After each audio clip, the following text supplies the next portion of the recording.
지금 전 세계 경제의 심장부인 미국 월가와 실리콘밸리에서는 아주 기묘하고도 기괴한 현상이 벌어지고 있습니다. 그토록 똑똑하다는 천재들이 모인 골드만삭스나 블랙스톤 같은 거대 자본이 지금 어디에 미친 듯이 돈을 쏟아붓고 있는지 아십니까? 놀랍게도 최첨단 AI 스타트업이 아닙니다. 바로 우리 집 변기가 막혔을 때 달려오는 배관업체, 한여름에 고장난 에어컨을 고쳐주는 냉난방 수리업체들입니다. 오늘 아주 흥미로우면서도 등골이 서늘한 이야기를 해볼까 합니다. 특히 공부 열심히터 해서 좋은 대학 가고 에어컨 나오는 쾌적한 사무실에서 세련되게 일하는 것만이 성공의 유일한 길이라고 믿어온 분들이라면 오늘 이야기가 인생의 방향타를 완전히 꺾어버릴지도 모릅니다. 인공지능이 변호사 시험을 상위 10% 성적으로 통과하고 복잡한 코딩을 눈 깜짝할 사이에 짜내며 의사보다 정확하게 엑스레이 판독을 해내는 시대입니다. 그런데 정작 우리 집 싱크대 밑에서 물이 셀 때 AI 로봇이 와서 고쳐준다는 소리 들어보셨나요? 아마 앞으로 수십 년간은 그런 일은 없을 겁니다. 이것이 바로 오늘 우리가 깊게 파헤쳐볼 모라백의 역설이자 화이트 칼라의 몰락, 그리고 기술직의 대역전극입니다. 왜 명문대 졸업장보다 몽키 스패너 하나가 더 귀해지는 시대가 오고 있는지, 그리고 왜 여러분의 자녀 교육이나 진로 계획을 지금 당장 수정해야 하는지, 그 충격적인 실체를 아주 생생하게 파헤쳐 보겠습니다. 우선 우리가 그동안 철석같이 믿어왔던 상식부터 아주 가루가 되도록 깨부셔야 합니다. 우리는 흔히 지능이 필요한 일이 가장 어렵고 몸을 쓰는 일은 상대적으로 쉽다고 생각했습니다. 하지만 컴퓨터 과학의 세계에서는 완전히 반대입니다. 1980년대에 한스 모라백이라는 학자가 발견한 이 역설은 이렇습니다. 인간에게 어려운 고도의 논리적 추론은 컴퓨터에게 껌처럼 쉽지만 인간에게 너무나 당연한 걷기, 물건 짚기, 상황 판단 같은 감각운동 지능은 컴퓨터에게는 지옥과도 같은 난이도라는 겁니다. 정말 어처구니가 없죠. 체스 챔피언을 이기는 건 식은 죽 먹기인데 거실에 널브러진 빨래를 개는 로봇을 만드는 건 수조 원을 들여도 어렵다는 겁니다. 그런데 지금 이 역설이 우리의 일자리를 정조준하고 있습니다. 인공지능 챗 GPT가 처음 세상에 나왔을 때 가장 먼저 비명이 터져 나온 곳이 어디인가요? 노가다 현장이었나요? 아닙니다. 바로 작가, 디자이너, 프로그래머, 그리고 로펌의 막내 변호사들이었습니다. 데이터로만 존재하는 지식노동은 AI가 삼키기에 너무나 부드러운 먹잇감이었습니다. 하지만 배관 수리는 다릅니다.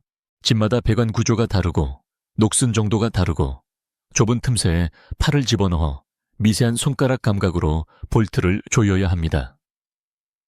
이걸 로봇이 완벽하게 해내려면 수억 달러짜리 하드웨어가 필요한데 그 돈이면 그냥 숙련된 배관공 한 분을 모시는 게 100배, 1000배 싸게 먹힙니다. 결국 지능은 흔해졌고 실체적 기술은 귀해진 겁니다. 이건 마치 다이아몬드가 길거리에 굴러다니고 물 한 바가지가 금값이 되는 상황과 비슷하다고 할 수 있습니다.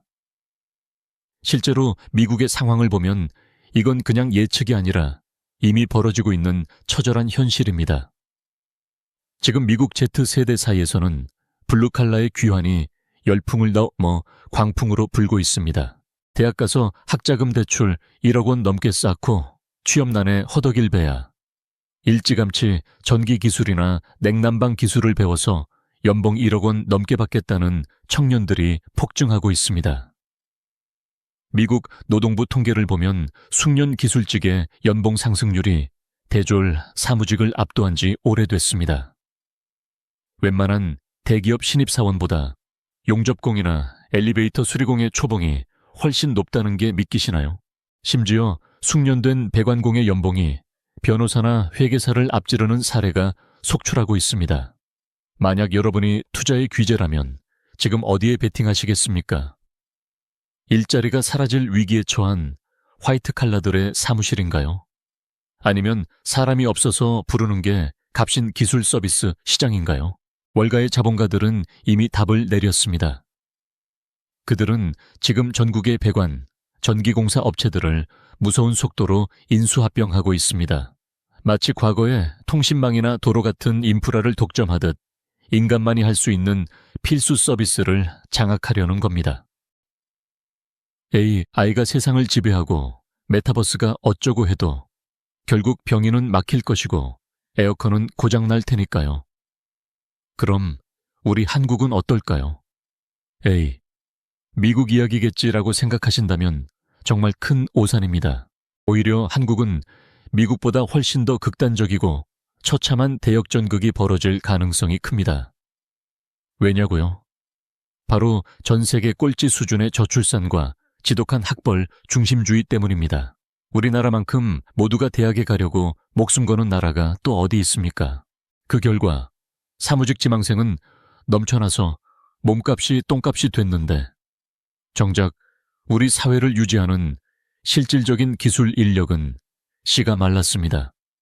지금 당장 인테리어 공사 한번 해보려고 하면 바로 체감되실 겁니다. 기술자분들 일당이 얼마인지, 그분들 모시기가 얼마나 하늘의 별 따기인지 말이죠. 그런데 여기서 인구 구조를 대입해 보세요. 지금 현장에 계신 베테랑 기술자분들 대부분이 50대, 60대입니다. 이분들이 5년, 10년 뒤에 한꺼번에 은퇴하면 어떻게 될까요? 새로운 젊은 피는 아예 안 들어오는데 수요는 그대로라면 그때는 정말 기술직이 금값을 넘어 다이아몬드 값이 되는 시대가 올 겁니다. 서울 아파트 전셋값만큼이나 배관 수리 비용이 무서워지는 날이 올지도 모릅니다. 서울로 치면 그냥 좁은 개천 수준인 줄 알았던 배관 문제가 어느 날 갑자기 스탈링그라드 싸대기 갈 길 정도의 아파트 지옥 속에서 해결 불가능한 재앙으로 다가올 수 있다는 뜻입니다. 자, 10년 뒤의 모습입니다. 명문대를 졸업하고 번듯한 대기업에 다니지만 AI에게 업무를 빼앗길까봐 매일 전전긍긍하며 최저임금 수준의 연봉 인상에 목매는 박 과장이 있습니다. 반면 고등학교 졸업 후 일찍이 전기 기술을 배워 자기 업체를 운영하는 김 사장은 AI 따위는 남의 나라 이야기입니다. 오히려 사람이 없어서 일감이 1년치가 밀려있고 연봉은 박 과장의 3배를 넘게 법니다. 누구의 인생이 더 안정적이고 성공적이라고 할 수 있을까요? 여러분, 이제 정말 솔직해져 봅시다. 우리는 그동안 공부 안 하면 저런 일 한다며 기술직을 은근히 무시하고 천대해오지 않았나요? 하지만 이제는 공부만 해서는 밥 벌어먹기 힘든 시대가 됐습니다. AI가 대신해 줄 수 있는 지식은 더 이상 당신의 무기가 아닙니다. 오히려 남들이 더럽고 힘들고 위험하다고 피했던 그곳에 AI도 결코 넘볼 수 없는 진정한 대체 불가능한 가치가 숨어 있었습니다.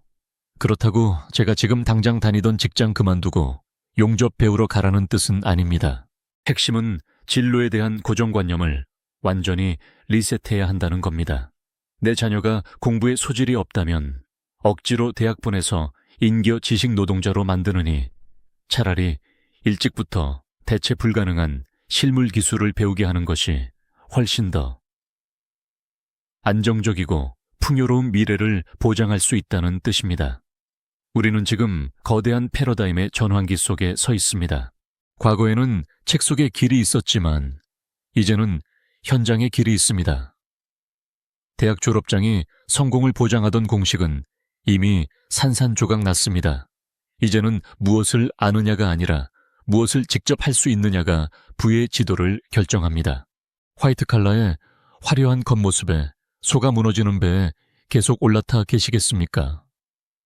아니면 거대한 역설의 파도를 타고 새로운 기회의 땅으로 넘어가시겠습니까? 아이는 지능의 가치를 헐값으로 만들었지만 동시에 인간의 손기술과 현장에서의 즉각적인 판단력을 그 어느 때보다 비싸게 만들었습니다. 정말 어처구니 없는 반전이죠. 가장 최첨단의 기술인 AI가 가장 오래된 기술인 육체 노동의 가치를 복원시키고 있다는 사실이 말입니다. 이건 단순히 경제적인 문제를 넘어 우리 사회의 계급 구조 자체를 뒤흔들 사건입니다. 이제 우리는 기술자를 공돌이라고 부르며 무시하던 오만함을 버려야 합니다. 그들은 곧 우리 사회의 새로운 귀족이 될 분들이니까요. 세상은 우리가 생각하는 것보다 훨씬 빠르게 변하고 있습니다. 인공지능이라는 거대한 해일이 몰려올 때 가장 안전한 곳은 가장 높은 빌딩 위가 아니라 오히려 땅 밑 깊숙이 단단한 뿌리를 내린 실질적인 기술의 현장일지도 모릅니다. 명문대 학위는 AI가 1초 만에 복제할 수 있지만 숙련된 기술자의 손에 박힌 굳은 살은 AI가 100년을 공부해도 따라할 수 없습니다.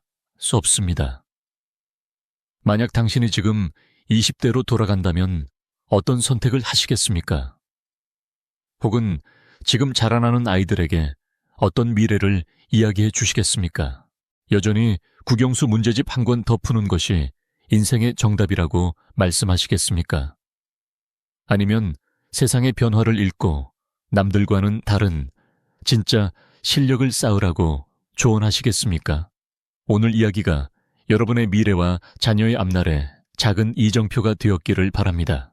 정말 중요한 건 남들의 시선이 아니라 변하지 않는 시대의 흐름을 읽는 차가운 통찰력이니까요.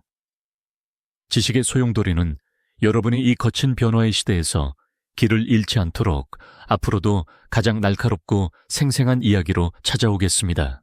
오늘의 이야기가 흥미로우셨다면, 그리고 여러분의 생각은 어떠신지 댓글로 자유롭게 남겨주세요. 과연 10년 뒤 우리 사회에서 가장 대접받는 직업은 무엇이 될까요? 여전히 판사, 검사, 의사일까요? 아니면 우리 동네에서 가장 실력 좋은 전기 반장님일까요? 여러분의 해안을 기다리겠습니다. 다음 영상에서는 더 충격적이고 재미있는 주제로 돌아오겠습니다. 구독과 좋아요는 이 지식의 탐험을 계속하는데 큰 힘이 됩니다. 지금까지 지식의 소용돌이였습니다. 시청해 주셔서 감사합니다. 자, 그런데 여기서 한 걸음 더 들어가 볼까요?